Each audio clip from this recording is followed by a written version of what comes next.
할렐루야. 공동체에 오신 여러분들을 환영합니다. 6월은 기도의 달입니다. 규칙대로 기도하십시오에 대해서 나누고자 하는데 이번은 합의 기도에 대해서 함께 나누고자 합니다. 우리는 기도의 달에 기도에 대한 것에 대해서 성령님을 통하여서 또 말씀을 깊게 공부하고 있습니다. 기도는 마치 운동 경기의 규칙들과 마찬가지라고 이렇게 말씀만 드렸어요.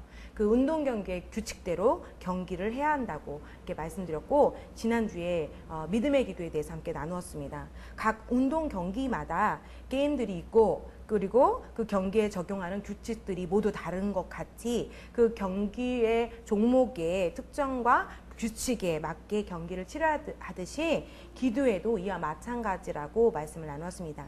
다양한 종류들의 기도들이 있고요. 그리고 그 종류의 기도의 규칙대로 기도해야 할 것에 대해서 우리는 말씀을 나누고자 합니다.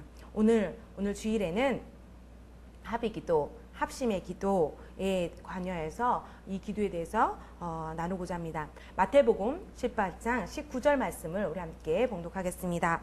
진실로 다시 너희에게 이르노니 너희 중에 두 사람이 땅에서 합심하여 무엇이든지 구하면 하늘에 계신 내 아버지께서 그들을 위하여 이루게 하시리라. 아멘.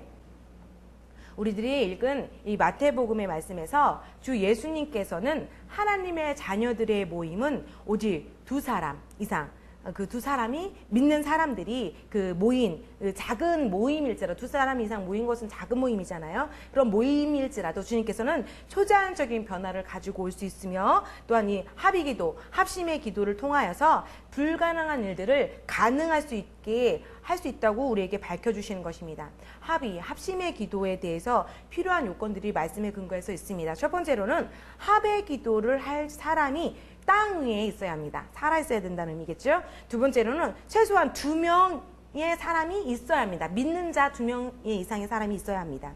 세 번째로는 기도하는 사람의 의견들이 일치해야 합니다. 같은 마음, 한 비전, 한 말씀을 품어야 합니다. 네 번째로는 기도하는 사람의 그 분명한 요구사항을 구해야 합니다. 분명하게 구해야 합니다.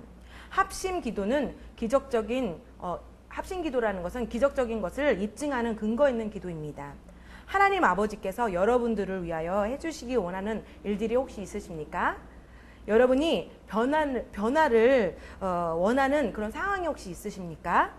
여러분 사랑하는 사람들과의 관련된 일들이 혹시 있습니까?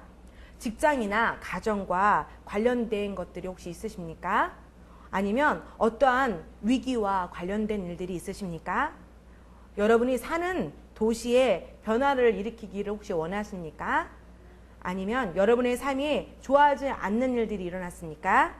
아니면 여러분이 일으키고 싶거나 좋은 일들이 일어나기를 원하는 일들이 반대로 일어나지 않도록 막고 싶은 일들이 혹시 있으십니까? 대부분 이러한 기도를 하기 위해서는 우리들이 하나님 아버지 앞에서 애걸하는 쪽의 기도를 조금 드려야 합니다. 그렇기 때문에 많은 그리스도인들은 모여서 합의 기도의 능력을 사용해야 하는 것이지요. 그리스도인들은 서로 방문하면서 합의 기도를 더 많이 하나님 아버지께 올려드려야 됩니다. 그러니까 두 사람이 모였을 때 이렇게 세상적인 이야기, 어떻게 지냈냐 이런 것도 정말 중요한 이야기지만, 믿는 자들이 두 사람 이상 모였을 때 기도를 하기 시작해야 되는데, 원하는 정말 변화를 일으키고 싶은 그런 일들이 있을 때 합의 기도가 하나님께 올려드려져야 되는 것이 가장 유익한 것이지요. 어떤 성도님들은 세상에서 악한 일이 일어나고 있고, 또 세상의 상황이 어둡게 되어버렸고, 상황 환경이 어려워졌다고 이렇게 그런 말들을 즐기는 분들도 있습니다. 그러나 우리들은 함께 모여서 손을 맞잡고 주님의 이름으로 세상과 상황과 환경들에 대해서 변화될 것을 요구하면서 우리가 사는 세상과 나라와 도시들을 위해서 기도하면 정말 더 많이 훨씬 좋아질 것을 우리가 보게 될 것입니다. 이것이 그리스도인들이 해야 할 일들이기 때문에 그렇습니다. 합의 기도, 합심의 기도를 하기 위해서 여러분은 2명 또는 3명의 다른 믿는 사람들에게 연락하기를 시작하셔야 됩니다. 만나기를 요구하셔야 됩니다. 그 문제에 대해서 설명하고 변화를 주기 위해서 합심하여 기도하기를 정중히 이렇게 전화되고 요청하십시오. 이렇게 만나기를 요청하십시오.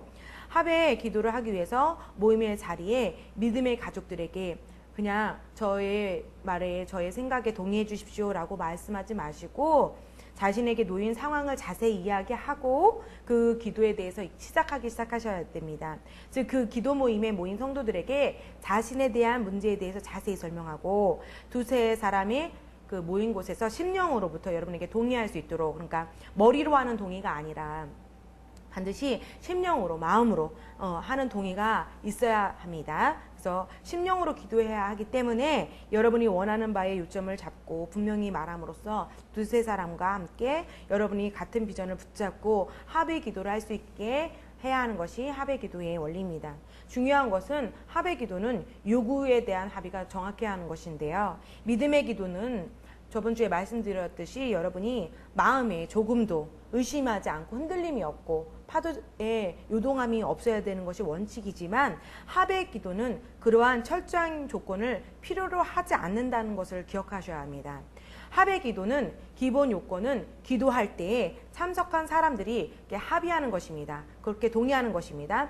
나중에 어떤 사람들이 마음에 의심이 든다고 해서 그 합의 기도를 의심하고 그 기도가 합한 기도가 이제 이렇게 일치가 되지 않기 때문에 그 기도는 무효화된다고 생각할 수도 있습니다만 그것은 무효화되는 기도가 아닙니다. 합의 기도는 이와 같이 합의 기도는 한쪽이 의심했다고 해서 간단히 취소될 수가 없습니다. 왜냐하면 그 요구가, 이 합의 기도의 요구가 무효화되려면 다시 합의 기도했던 그 두세 사람을 다시 모여서 그 당사자와 함께 모여서 그 요구를 함께 다시 취소해야 하기 때문에 그렇습니다. 이해가 되시겠습니까?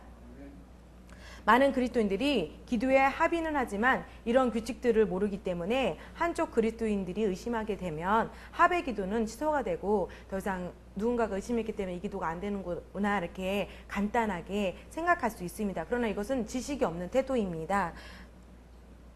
그러나 취소된 것이 아니라 실제가 된다는 것을 우리가 알아야 되는 것이죠. 두 사람이 합의를 해서 기도를 했었다면 그것은 취소하려면 두 사람이 다시 합의를 해서 그 기도가 취소가 될 수 있다는 것을 이해하셔야 됩니다. 할렐루야. 예. 그런 다음에 합의 기도의 또 하나는 이렇게 합의 기도를 한 다음에 선언을 해야 합니다. 다시 말하면 선포가 이루어져야 합니다. 나사렛 예수의 그리스도의 이름으로 명령한다. 우리는 이러한 문제로부터 우리는 그것을 변화하기를 원한다. 라고 선포하기 시작해야 합니다. 두 사람이 모인 곳에서 합의로. 머리적인, 이성적인 합의가 아니라 심령으로. 아, 그렇군요. 라고 동의하면서 합의해야 하고, 거기서 멈추는 것이 아니라 다시, 두세 사람이 다시 선포하기 시작해야 하는 것이죠. 합의 기도는, 곧 합심해서 기도하고 그 일에 대해서 선포하게 된다면 어떤 일이든 그대로 될 것입니다. 할렐루야. 크리스 목사님의 간증을 좀 나누고자 합니다.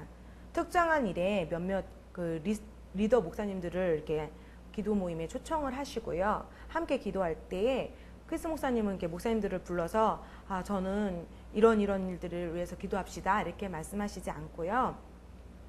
이 합의 기도로 정확하게 들어가신대요. 먼저 리더들 목사님들에게 그 일에 대해서 설명하고 왜 그러한 일들을 해야 되는지 자세히 말씀을 드리고 그렇게 한다면 그 목사님들은, 리더들 목사님들은 그 목사님의, 크리스 목사님의 그 기도해야 될 목적에 대해서 나누고 그 이야기가 다 마치기도 전에 그 심령이 뜻이 남아요. 그래서 말씀에 대한 충만한 그런 기도에 대한 충만함이 이렇게 넘쳐서 모두가 즉시 그 일이 일어나기 위해서 기도하게 되고 원하게 되고 그렇게 되면서 그 크리스 목사님과 리더들의 목사님들은 기도하기 시작한다고 해요. 그러니까 이미 합의 기도를 하려면 상대방에게 정말 진심 어린 합의 기도를 요청해야 되겠죠. 인격적인 교제가 필요하겠지요. 어떠한 또 자매의 간증인데요. 크리스 목사님께서 이제 자매에 대한 간증을 하셨는데 한 자매가 크리스 목사님 그 성도님이 이제 찾아와서 자신에게 비자가 신청이 되지 않는다고 비자를 신청하게 되었는데 그 과정에서 굉장히 어려움들을 겪고 있다고 이렇게 말했다고 합니다. 그 자매의 여동생도 함께 비자를 신청했는데 그 여동생에게는 비자를 발급해주고 본인 자식에게는 비자를 발급해줄 수 없다고 이렇게 거부한 상태였대요. 그러면서 그 자매에게 그 고통을 줬나 봐요. 그래서 그 자매가 당한 고통을 목사님께 말을 하면서 이렇게 너무 울기 시작했대요. 자매가.